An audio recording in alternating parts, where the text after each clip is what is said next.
It's the most powerful man in Carolina music, DJ Chuck T, and you're rocking with Media House News. Look, tune in. Anytime you see them alerts go up, you need to hit the button and you need to see what they got going on. Welcome to Media House Entertainment. Oh, shoot. You just got shot by Shooter Trav. Yo, this your boy Shooter Trav, man. We back live and direct with another interview. You know what I'm saying? I'm still out here in Charlotte with it, man. Let the people know who we got on the platform today. Man, you got the most powerful man in Carolina music, DJ Chuck T, checking in live from No Stress Sound Studio. We doing the Kenny Money meet and greet today. He's one of Dolph's last artists that he signed before he passed away, but he's definitely not just like a throwaway signing. You know what I'm saying? He's somebody who really got heat, really got talent. Even before he got with Dolph and he was making waves. So, you know, I had to come out here and support the homie Esud. Invited me out. My man No IG Al, DJ Rocksteady, them, they invited me out. So I had to show up. Y'all know how it go, man. You know, family support family. Yeah. And talk about that, man. You you've been putting in work in the Carolina for a long time. You know, for the people that don't know, man, just let them know a little bit about yourself, man. You mixtape, from hosting mixtapes to all over, to everything, you know what I mean? So I got into the music industry roughly about 21 years ago. And maybe 22 now, yeah, because I just had a birthday, I'm 41. So I've been in I just had a birthday, yeah, Aries gang, hey, Aries gang. But I got in the music game at about 19 years old, you know, and I'm 41, so you can do the math, that's like 22 years in. I started off as a rapper, and then from rapping, I really just got to a point in my career where I just wanted to do something that was more authentic, you know, with rap, especially back then in the 2000s, 99, 2000, everything was about bling, it was about Hummers, Bentleys, people saying they had wild animals that they didn't have, you know, all that other shit, and that just wasn't me.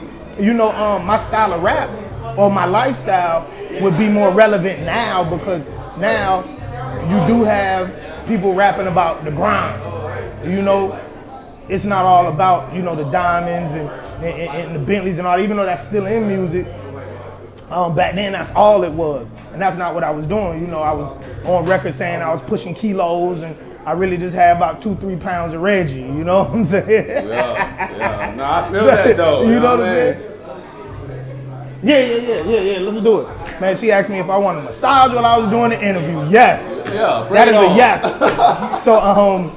So from there, I just backed away from that part of the music industry and got into and I got into actually you know, just a little bit of everything. I did artist management, worked in the studio, I did engineering, I got into show promotion, I mean everything, and I ended up getting a job at a radio station. Okay. From there, that's when I sort of just took things to a whole nother level and just started learning more about radio and the craft and everything. And man, that's when I started DJing and fell in love with it. And I've been doing it.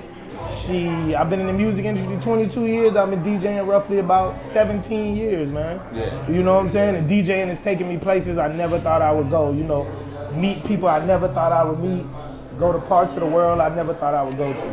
Yeah. And you know, talk about that a little bit. Like you said, you've been in the game for like over 21 years. Yeah. Just talk about the Carolina music scene, man, because it's super hard to come up out of here. No, and it make is. a splash, but It is. You know, in the past couple of years, and I guess we can salute the baby for really kicking down that door. Nah, he did. Where, you know, because he's opened up. Like, you know, so many people out here now, you know, being able to create a buzz for themselves.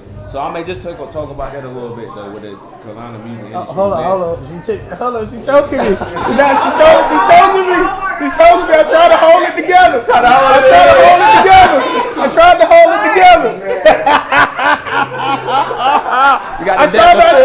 it together. Don't edit that out. Do not edit that out. Don't edit that out. Keep that in there. But yeah, no, you good to go. I'm good. I just had to loosen up my a little bit. Right? Yeah, hopefully that ain't fuck up the mic. Is the mic still good? Yeah, we all good. Mic still good? Yeah. All right, so yeah, I just boy, I lost track of what I was doing. Boy, my life flashed before my eyes. Yeah. But yeah, just speaking on the the Carolina music industry. Okay, so no, Carolina music.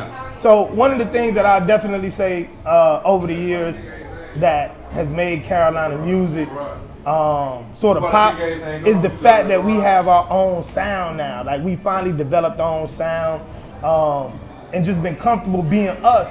Because when I used to rap, everybody wanted to sound like they were from New Orleans because that was what was popular. Then once I stopped rapping and got into DJing, that was when Atlanta was on top. Even though it has come back full circle, they back on top now. But you know, everybody wanted to sound like they was from Atlanta. And then you had parts of the Carolinas where people wanted to sound like they was from New York. So over the last, I'd say 6-7 years, I've seen Carolina artists really sort of like grow into who they are, gain more pride into just being from the Carolinas and not trying to be like they from someplace else.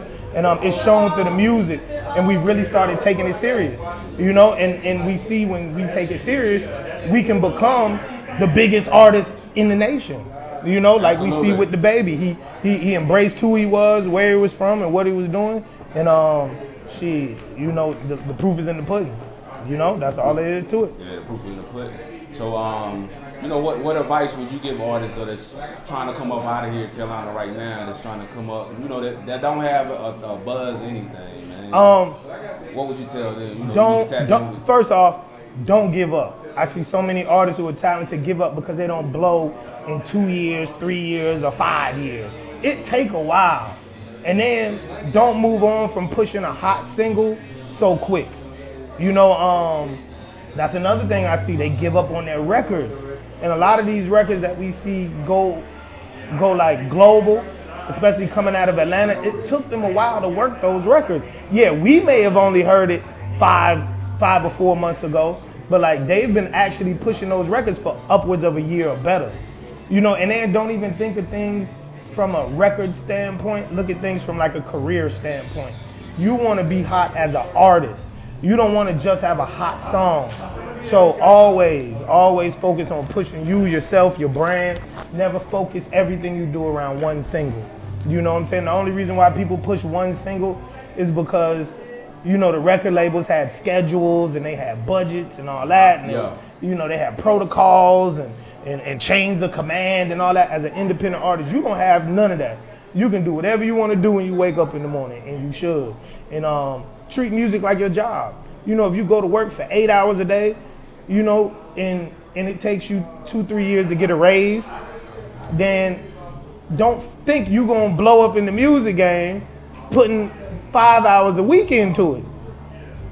You know, it's just not possible. You have people who go to school for 8 years, you know, and rake up $200,000-$300,000 in debt, you know, getting master's degrees and doctorates. And then they come out and they make they get jobs making like $70,000, $80,000 a year, you know, but they put all that into it. And, you know, it takes them a while. It takes them 8 years, 10 years to get to making that type of money. And people feel like in music, I guess, it's just supposed to happen quicker, but it's not. It's a career like anything else if you treat it like a career. Niggas treat it like a hustle. And that's why, unfortunately, you know, hustles are short-lived. You know what I'm saying? Yeah. Hustles are short-lived. Yeah. Too many niggas on the block, now you gotta switch up. Look, when I leave from y'all, I gotta go do another podcast. I'm working with the We Talk Back podcast. They're on Charlamagne's Black Effect Network. Okay. So I gotta, you know, me and Charlamagne real good friends. Yeah. Okay. Me and the host of the show, the two young ladies who host the show, we real good friends. So I'm leaving from here, going straight over there. You know what I'm saying? The grind, so the grind don't stop. The grind don't stop. Yeah, it never stops. It never stops. And just talk about too the powers, importance of networking. You know what I'm saying? Because networking gets you so many different places. So people really don't value networking. And I feel like people never see opportunities unless there's a check attached to it. And with networking, the check don't necessarily come right now. The check may come soon, it may come later. There's people who I've seen out and about 5-6 years, we've never done business together. And then I may get into a position where I can plug them in on something, or they get in a position where they can plug me in on something, and then boom, the money comes. But if I hadn't built that relationship and nurtured that relationship, then it would have never came. You know, I genuinely feel like too many people want to get paid, and not just get paid, but get paid lucrative amounts of money you know, without having the experience and without having the contacts and without having the connections, and it just doesn't work like that. Yeah. Like it doesn't. So from my standpoint, your network determines your net worth. We hear that a lot. It's not just a catchy slogan. It's real shit. You know what I'm saying? It's real shit. Sometimes you got to get out here and you got to shake hands. You got to kiss babies. You got to promote. You got to follow up. Look, you got. I have that effect on women. I'm sorry. I have that effect on women. It happens. But I know Aries gang. But no, your network always determines your net worth, and you know, you got to think about long term. You know, not everything is going to come to you overnight. Not everything is going to come to you immediately. Sometimes, well, really not even sometimes. Most of the time, any type of relationship that's worth anything has to be nurtured. And if you don't nurture that relationship, then it ain't gonna grow. You know what I'm saying? Like the meme says, you know, anything that you want to grow, you got to put water on it. And that's what you got to do with business relationships as well. It's just it's mandatory. And like I said when I first started, some people don't see opportunities unless there's a check attached to it. And there's a check attached to everything. It's just, when is the check gonna come? You know, so keep it solid with people even whenever they don't have money to spend with you. You know, and when they do have money to spend with you, they gonna spend it. Or if they know somebody else who got money to spend with you, they gonna point you in the right direction. So you know, relationships are everything, especially in the music business, because it's like musical chairs. You know what I'm saying? The game is like musical chairs. Yeah, like that. Yeah. Say if there's artists out here right now, though, they want to DJ Chuck C mixtape hosting, man. How would they go about doing that? Being that I don't really do mixtapes as much as I used to, you really got to have some motion. You know, at one point in time, I would work with anybody who had the money if the music was good. You know, but nowadays, you got to have the money, the music got to be good, and you got to have some motion. You know, like I'm not the same person I was 5 years ago, 10 years ago, 11 years ago, 12 years ago. Where, you know, I was willing to take as many chances as I used to. But that's because the brand has grown and I can afford to be selective now. So you know, you don't gotta be doing no crazy numbers on Spotify and iTunes and have all these crazy YouTube numbers, but I gotta see you moving. You know what I'm saying? You gotta have something going on for you. You know, and I'm the type of dude now, I come in and help take people to the next level. I don't really start off at the bottom like I used to. You know what I'm saying? I'm not gonna shun you. I'm not gonna, you know, treat you like you're nobody. But when it comes to actually like putting time and effort into somebody, I gotta see you working as well, you know? So have a little bit of motion, have a little bit of money. It ain't gotta be nothing crazy, but you know, who wants to put their hard-earned money and time into a mixtape that goes nowhere? Like, those days are over for me. I did that whenever, like, I needed money to pay bills. Like, man, fuck what you do with the mixtape. Just pay me. Just pay me, you know, and then I need to pay my car note, I need to pay my house note, I need to feed the kids. But because I'm a little, you know, more financially well off now, I can be selective. So, yeah, you know, I need y'all to be on point. I need y'all to be moving and shaking so I can move and shake with you. Yeah, y'all heard.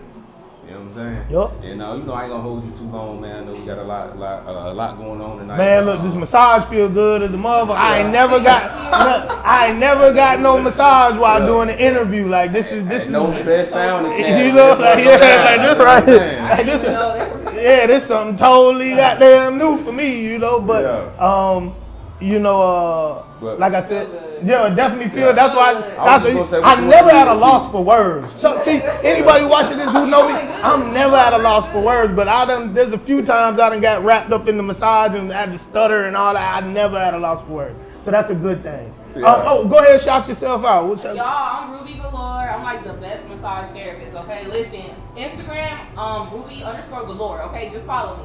Book a massage session. Thank you. There it is. And they can do it too, so they can pull up at the No Stress studio. Y'all can pull up, please. Look, pull up at No Stress Sound Academy. No Stress Sound Academy. Pull up. Y'all see. Get a massage. Yeah, look, so it's good to see that the studio is open. They still got a few more things that they got to make happen. But, man, it's beautiful in here. You know, I did all the paperwork, helped put everything together for Sud and Plug. And, man, just seeing things go from, like, an idea and go from, like, what do you want to call, like a risk to actually being something that's open, tangible, that people are here and showing up to, and it's successful, is always, you know, like it's a good feeling, man. I love to see black people win, man. Love to see black people win. As a matter of fact, speaking of that, my homie T go be back there. You know what I'm saying? He got Romy. I thought this was part of your setup, though. Oh no, they did it. Look, when we talk about opportunity and networking shit, she hopped straight in. She was like, hey, you want to massage while you doing the interview? So yeah, this ain't on me, even though it would be some play shit I would do. But you know, this is another example of your network determining your net worth, taking advantage of every opportunity, even if there's not a dollar involved in it for you. Because she was like, fuck it, I'm about to get on this camera with Chuck. Well, it's actually a part of it. Oh, this is a part of okay. Hey,